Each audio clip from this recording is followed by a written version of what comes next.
అమావాస్య నిండు పున్నమి లాంటి రాష్ట్రాన్ని అమావాస్య చీకట్లు కమ్ముకున్నాయి.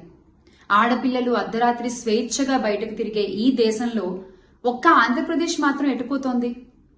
ఓట్ల కోసం గ్యారంటీలతో ప్రజల్ని బురుడి కొట్టించి అధికారంలోకి వచ్చిన ఈ కూటమి పాలనలో పసిబిడ్డలు సైతం జంకుతున్నారు. పొద్దుకు 10 సార్లు పొంగనాలు కొట్టే పోసెట్టి పుంగనూరు ఘటనపై ఏమంటావు చెప్పు?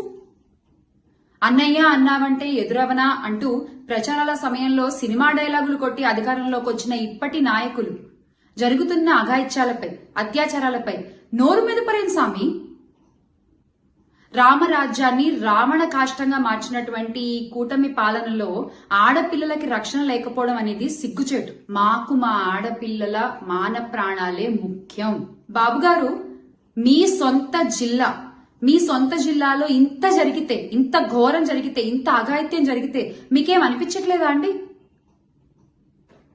బాబొస్తే అదొస్తుంది, బాబొస్తే ఇదొస్తుంది, ఇవన్నీ దేవుడెరుగు. ప్రాణాలు పోతున్నాయి సార్ మీరు వచ్చాక.